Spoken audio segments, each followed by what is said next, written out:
Es un privilegio para mí estar otra vez con ustedes, dando lo que la palabra de Dios nos dice que tenemos que dar. Y esa palabra dar siempre causa aprehensión en la mayoría de las iglesias. Pero déjame comentarte algo.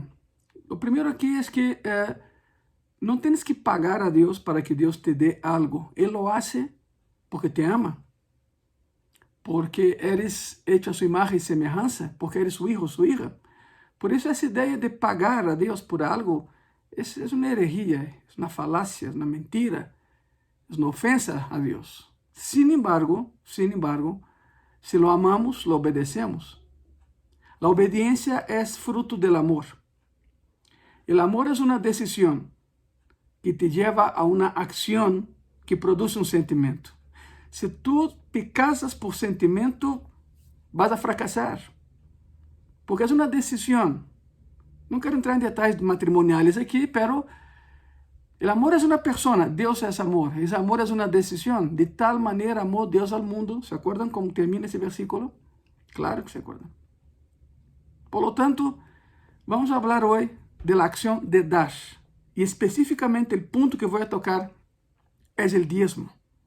Sí, el diezmo. Y antes que apagues la computadora o apagues tu celular o ya no quieres verme, calma, calma. El diezmo no es lo que tú piensas.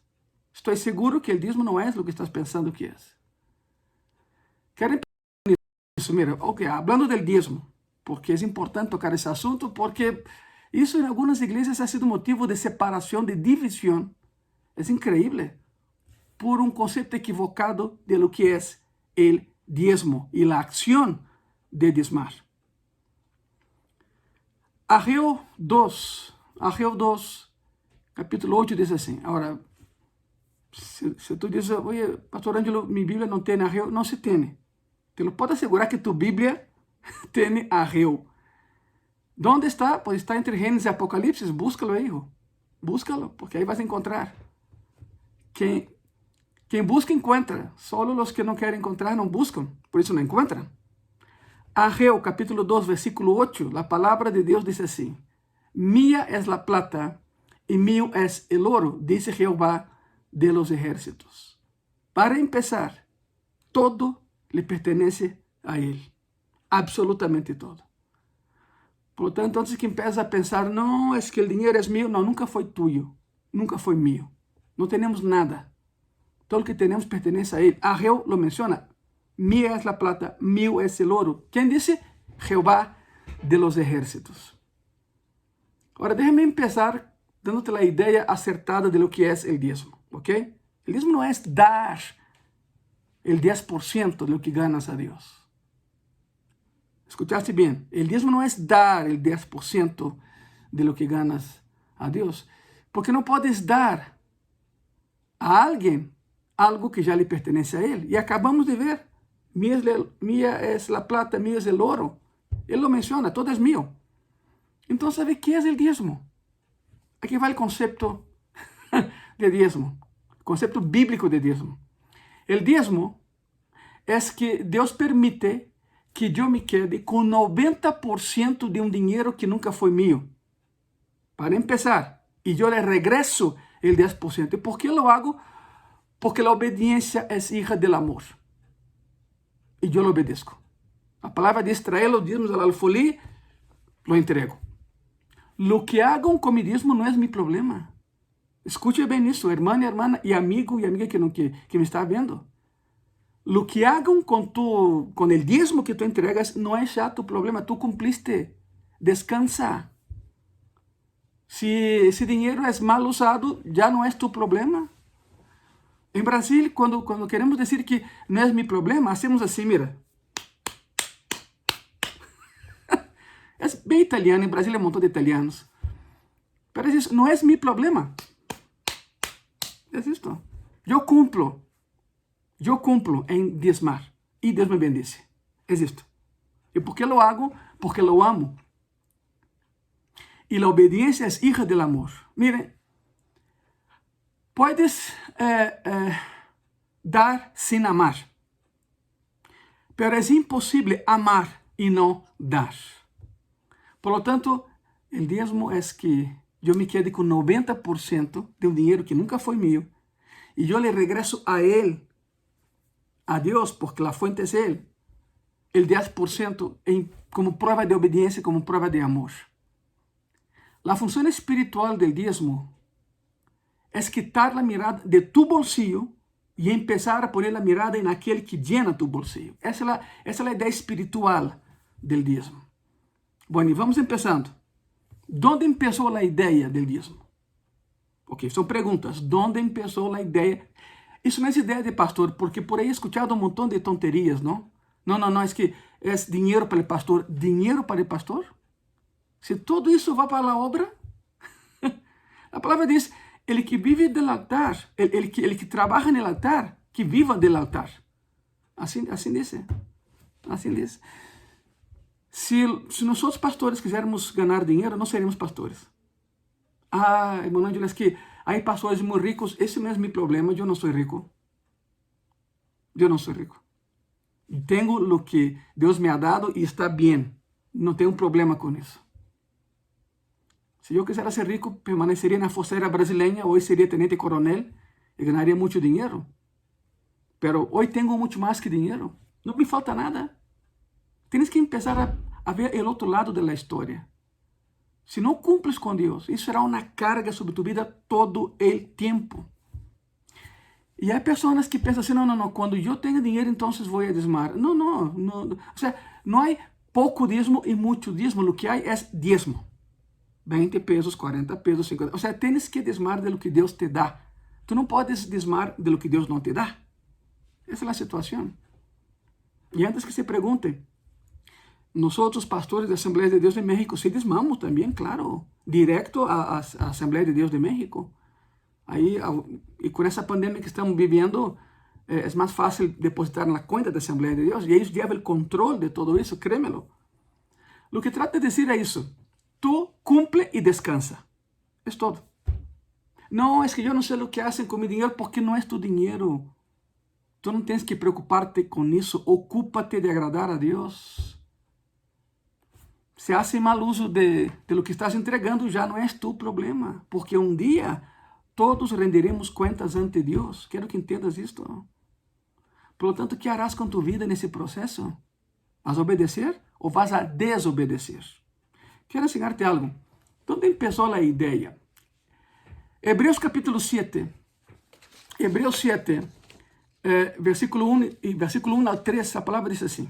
Escute bien eso. Porque este Melquisedec, rey de Salem, sacerdote del Dios Altísimo, que salió a recibir a Abraham, que volvía de la derrota de los reyes, y le bendijo, a quien asimismo dio a Abraham los diezmos de todo, cuyo nombre significa primeramente rey de justicia y también rey de Salem, esto es rey de paz. Ese es Melquisedec. Sin padre, sin madre, sin genealogía, que ni tiene principio de días ni fin de vida, sino hecho semejante al Hijo de Dios, semejante sacerdote permanece sacerdote para siempre. Eso dice Hebreos 7, del 1 al 3. Aquí dice que Abraham peleó y cuando se encuentra con Melquisedec, el sacerdote, el ministro de culto, le entrega el diezmo de todo el botín. ¿Quién enseñó a Abraham a diezmar? ¿Quién? Hace 5, 6, 7 mil años no había instituto bíblico, no había alguien que enseñara. ¿Quién enseñó a Abraham que tenía que diezmar? Dios mismo. Dios mismo. El judaísmo es algo curioso, porque en el judaísmo el judío no te dice algo dos veces. El judío no te enseña algo que tú ya sabes. Por lo tanto, aquí no profundizo mucho en la idea, porque los judíos, todo judío diezma. Todo cristiano debería de hacerlo también, ¿verdad? Por eso Abraham entrega el diezmo a Melquisedec, el ministro de culto de la región. ¿Por qué lo hace? Porque Dios había enseñado a Abraham a diezmar. Ojo con eso, el diezmo es la puerta del cristiano hacia el pacto de bendición de parte de Dios. El diezmo es una ley espiritual tan efectiva como son las leyes naturales y son vigentes. Así como la gravedad permite que los objetos caigan al suelo si son dejados en el vacío, así el diezmo permite al cristiano recibir, escuche eso, medida buena, apretada, sacudida y rebosante de lo que Él ha entregado. Ese es Lucas 6:38. Lucas 6:38. Es el diezmo. Para aquellos que dicen, el diezmo es solo para el Antiguo Testamento, estás equivocado. ¿Por qué no se menciona tanto el diezmo en el Nuevo Testamento? Porque todo judío diezma. O sea, el judío no dice una cosa dos veces. El judío no enseña algo que tú ya sabes. Por eso el Nuevo Testamento no pierde tiempo hablando del diezmo, porque todo ya fue hablado en el Antiguo Testamento y es el mismo pueblo. Es lo que quiero que entiendan. Porque por ahí está esa idea. No, el diezmo es solo el Antiguo Testamento. Entonces Dios es Dios también solo del Antiguo Testamento. La salvación también es solo del Antiguo Testamento. La sanidad también es solo para el Antiguo Testamento. ¿Te das cuenta de la trampa ideológica que encierra ese pensamiento? El diezmo es una ley espiritual que no tiene limitaciones por el paso del tiempo. Aunque se estableció en el Antiguo Testamento, esta ley hoy continúa tan efectiva como lo fue antes y como será siempre. Segunda pregunta. ¿De dónde viene la palabra diezmo? La palabra diezmo. La palabra diezmo nace de la palabra en hebreo maaser o maasra. Maaser o maasra, dependiendo del tiempo del verbo, que significa la décima parte. Literalmente, maaser o maasra significa la décima parte. En el griego, la palabra es apodekatú. Apodekatú, que es lo mismo, la décima parte, sea en hebreo, o sea en griego, sea en el Antiguo Testamento, el Nuevo Testamento es la décima parte. Tanto en el hebreo como en el griego, esos términos designan el pago o dádiva de una décima parte o porción recibida. Por lo tanto, no puedes dar lo que no tienes. Diezmo es diezmo. No hay poco diezmo ni mucho diezmo. Hay diezmo. Yo me acuerdo que cuando me convertí al cristianismo, como saben, yo brinqué del judaísmo al cristianismo. Yo me acuerdo que mi pastor allá en Brasil me mandó llamar. Yo recién convertido. Entré a su oficina enorme, una mesa imponente, la mesa, ¿no? O sea, mesa de pastor, ¿no? Enorme, la silla enorme, todo enorme. E meu pastor também era enorme, faleceu lá ano passado, meu pastor em Brasil, pastor Jorge Branco de Gouveia. Le diziam el pastor oso, porque parecia um oso, era enorme. Pero uma pessoa muito boa, um homem de Deus de verdade. Bueno, então o pastor Jorge me chamou para platicar sobre um assunto muito sério. Então eu me sentei e em minha cabeça empezaram a passar situações onde eu pensava, será que pequei? Será que ofendi a alguém? Todo passou por minha cabeça. Porque la lógica es esa, cuando un pastor te llama a la oficina para platicar, es un problema, ahí hay algo. Hoy soy pastor y yo sé que no es así, pero mi idea era esa. Yo estaba asustadísimo. ¿Qué hice? ¿Qué hice? Y no venía a mi mente la tragedia que yo había ocasionado. Entonces el pastor Jorge me dijo, Ângelo, tú eres recién convertido, te conocemos desde hace mucho tiempo aquí, pero ya aceptaste a Cristo y bla, bla, bla, okay. Entonces ahí es un asunto muy delicado que tengo que tocar contigo y quiero que sea yo el que te diga, no otra persona. ¿Ok, pastor? Dime. Y me dijo, hijo, es sobre el diezmo. Le dije, ¿sobre el diezmo? Me dijo, sí, Ângelo. Es un asunto muy delicado. Oye, pastor Jorge, pero yo diezmo desde que tenía 6 años de edad. Me dijo, ¿cómo? Le dije, sí, el judaísmo todos diezmo, todo judío diezma, pastor. O sea, yo diezmo desde los 6 años. ¿Pero cuál es el asunto? Me dijo, o sea, entonces tú diezmas. Pues sí, pastor. Desde la edad de 6 años diezmo y seguiré haciéndolo porque es una ley de Dios. Es para mi bendición. ¿Verdad, pastor? Me dijo, claro. Bueno, ese era el asunto. Y yo le pregunté, ¿el diezmo era el asunto peligroso? Y dijo, sí. No entendí nada. Y digo, no, pastor, está bien, todo. ¿Algo más? No, yo adelante. Y ahí aprendí que la palabra diezmo causa escalofríos en la iglesia. Más que Satanás, el diezmo. Porque hay cristianos que no diezman. Y no quiero entrar no sé si tengo que entrar en ese asunto. La palabra dice que el cristiano que no diezma está robando a Dios, es un ladrón. Tal y cual. Lo dice la palabra, no yo. Si te vas a enfurecer, adelante, pero enfurécete con Cristo, no conmigo. não comigo. Adelante vamos a ver. Miren isso. A palavra diezmo, já vimos de onde viene e que significa. Terceira pergunta, qual é o propósito del diezmo? Já te adelantei algo, ¿verdad? El propósito es para que nuestro corazón nunca esté centrado, enfocado en lo que Él nos ha dado, sino que nos enfoquemos en Él, porque Él es el dador. Ese es el punto central del propósito de diezmar. Cristo claramente estableció la razón del diezmo y de nuestras ofrendas al Señor. Mateo 6:21. Porque donde está tu tesoro, ahí también estará tu corazón. Cuidado con eso. Oye, pastor Ângelo, ¿el dinero es malo? Claro que no. Si Dios te lo da, disfrútalo sanamente, claro, con tu familia, por supuesto. El problema no es el dinero, el problema es el amor al dinero, raíz de todos los males. Ya decía el hombre más sabio de todos los tiempos, Salomón. El amor al dinero es la raíz de todos los males. No es el dinero en sí, es otra vez el amor al dinero. Es cuando empiezas a amar más el dinero que aquel que te lo dio. Y ahí está el problema. ¿Sabe por qué Jehová pidió a Abraham que sacrificara a Isaac? Aún siendo el hijo de la promesa. Porque Isaac había ocupado en el corazón de Abraham el lugar que pertenecía a Jehová. Y Jehová dijo, no, así no es. Tú adoras más a tu hijo que a mí, y yo te lo di. Sacrifícamelo. Claro que no lo hizo, sabemos toda la historia. En el último momento vino un ángel y dijo, no hagas daño al niño. El niño ya tenía 30 años de edad, o sea, ¿no? Hay que tener la idea concreta. No era un niño de 8 años como vemos en expositores bíblicos. No, era un hombre ya. Pero la mayoría judía se da a los 30 años, por eso Cristo empezó su ministerio a los 30 años. Isaac todavía no cumplía 30, tenía como 27, 28 años cuando fue el sacrificio. Ojo con eso, no era un niño llevado por la mano de su papá. No quiero entrar en detalles, es otro asunto, pero Jehová pidió a Abraham, dame tu hijo, porque amas más a tu hijo que a mí, y yo te lo di. Es esto. Si amas más el dinero que al Dios que te lo dio, Dios te lo va a quitar. Tenlo por seguro. No quiero asustarte, quiero avisarte. Porque así es eso. Jehová es Dios celoso, dice la palabra. Para no cometer esos errores, estamos teniendo esa plática el día de hoy. Es por eso.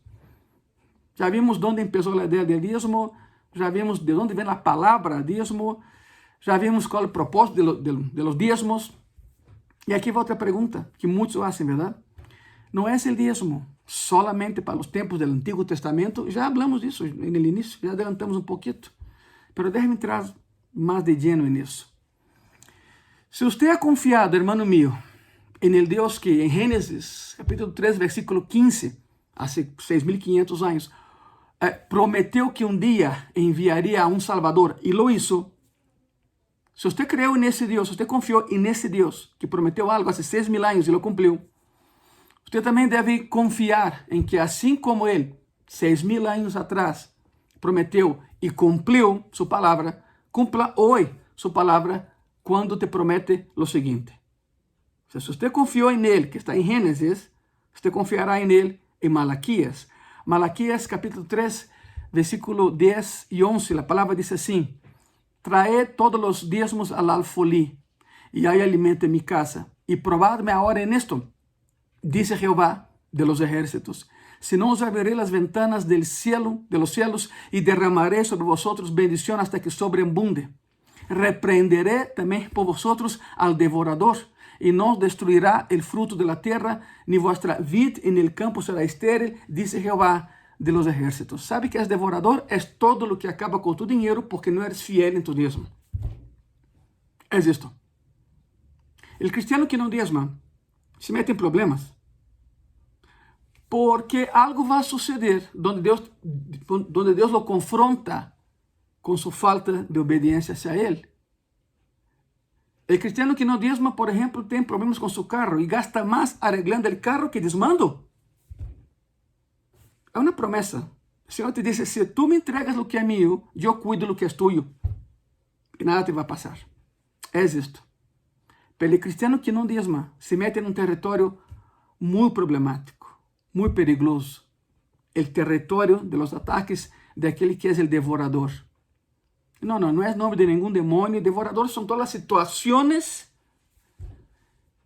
que Dios permite que suceda en tu vida para confrontarte con tu falta de compromiso y obediencia hacia Él a través de no diezmar.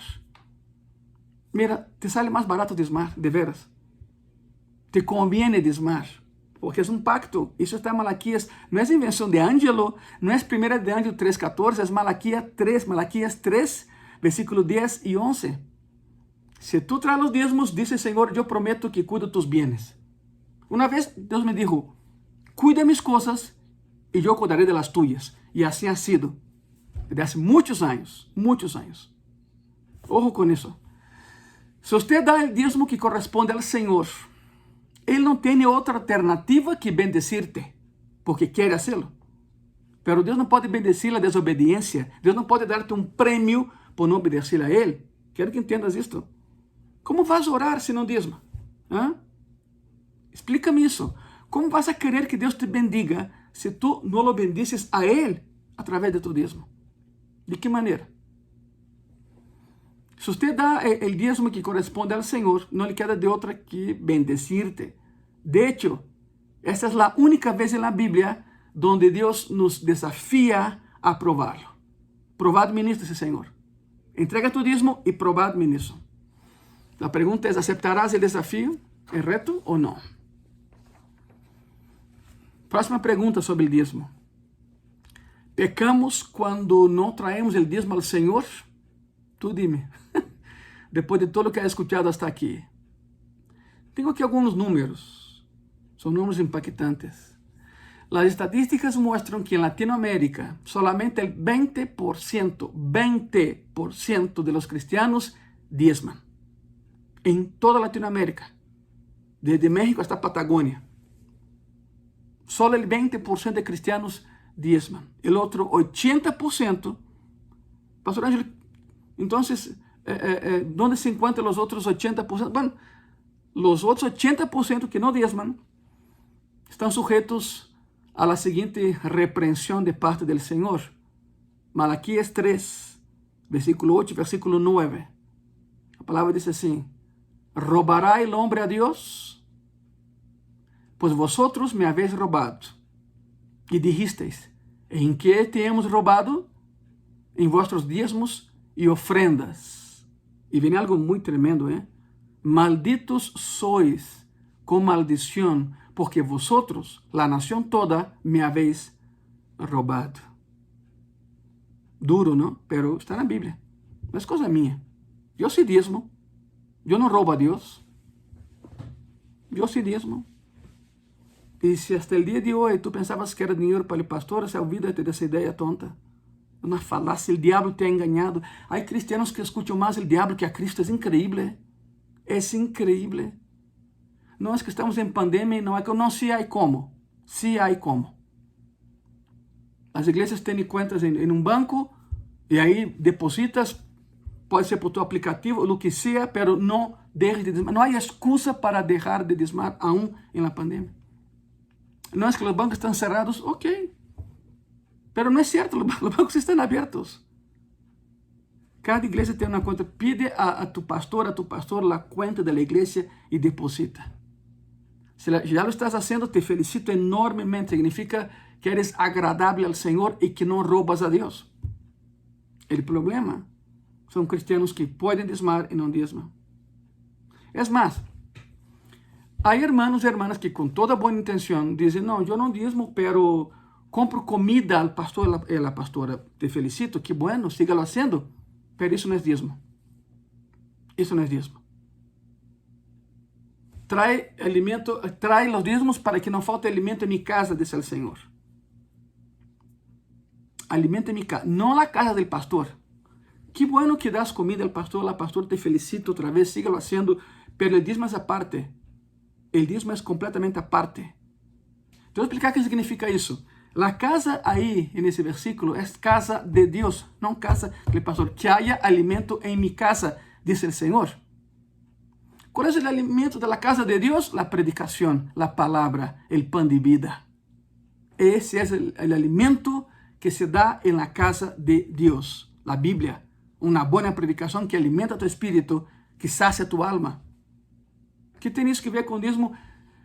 Se tu não dízima, o pastor ou pastora perderá tempo, já não estará enfocado em preparar predicações sanas e edificantes para tu vida.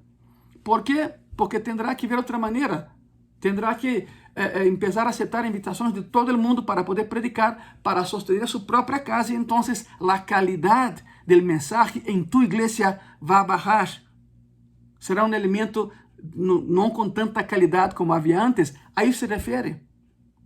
Se tu não dízmas, e pastor ou a pastora têm que viver de algo, aunque sigam su chamado, e Deus vai suplir, pero não passarão tanto tempo orando, ayunando e preparando a palavra, ou seja, o alimento espiritual que te alimenta a ti e a tu família em cada predicação em tu igreja. Por isso tu decides que queres comer. Comida buena ou comida chatarra? De ti depende. Quanto mais tempo o pastor ou pastora passam enfocados em preparar o mensagem, mais alimento de qualidade tendrás na casa de Deus. Pero, se o pastor tem que buscar por todos lados, passará menos tempo orando, menos tempo ayunando, e a predicação baixa de qualidade. E a comida já não será tão nutritiva, verdade? A comida espiritual. A isso se refere. Trae os dízimos para que haya alimento em minha casa. Casa de Deus, não casa do pastor e da pastora. A isso vou. Malaquias 3, 8, 9 é muito claro sobre isso. Se não dízimamos, estamos roubando a Deus. E diz a palavra que os ladrones não entram al reino de los cielos. Sí. Eu sei que a palavra é dura, pero sí para mim, para ti, para todos nós. Próxima pergunta. ¿Cuán frecuentemente devo dar el dízimo? ¿Cuál es la frecuencia de diezmar? Ok, debido a que el dízimo es la 10ª parte de todos tus ingresos, usted debe separar una 10ª parte de todo lo que Dios te da, de ingresos, y traerlo al templo. Si usted cobra semanalmente, separe el dízimo semanalmente y deposítalo la próxima vez que vaya al templo a adorar. Ou deposita na conta de la igreja, eu não sei. Nessa época é o que estamos fazendo, verdade? Se você cobra quincenalmente ou mensualmente, se aplica de la mesma maneira. Cada dinheiro que recibas, separa o dízimo. Ponto. Não é a sobra, é o primeiro. É a primícia.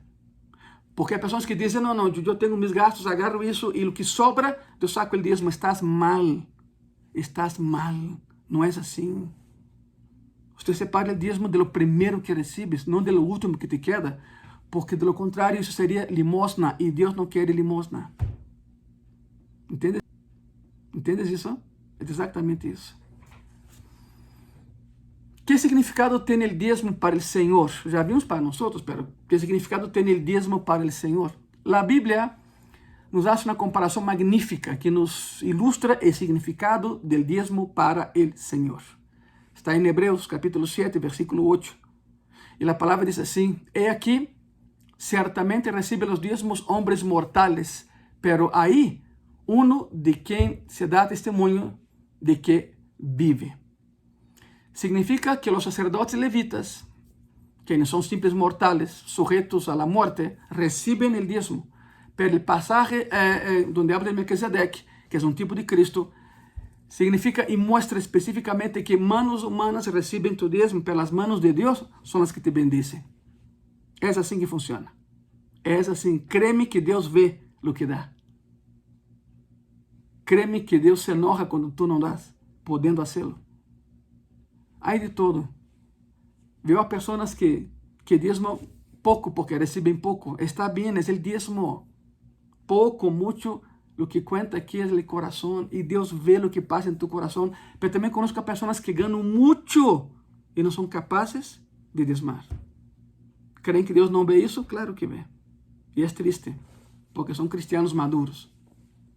São cristianos que cresceram deformados, não formados. Eu espero que essa plática de hoje esteja ajudando para que entendas a mayordomia. Mayordomia é cuidar algo que não é nosso como se fuera próprio. Isso é ser mayordomo. Tu e eu somos mayordomos porque nada é nosso. Todo é de Deus. pero cuidamos las cosas como si fuera de nuestra propiedad. El diezmo es y continuará siendo una ley espiritual efectiva. Te guste o no te guste, hay que diezmar. Todos nosotros lo hacemos en obediencia a Dios. Cierra tus ojos, déjame orar por ti en esta ocasión. Señor Jesús, te damos las gracias porque eres tú, Señor, en nosotros, no nosotros en ti.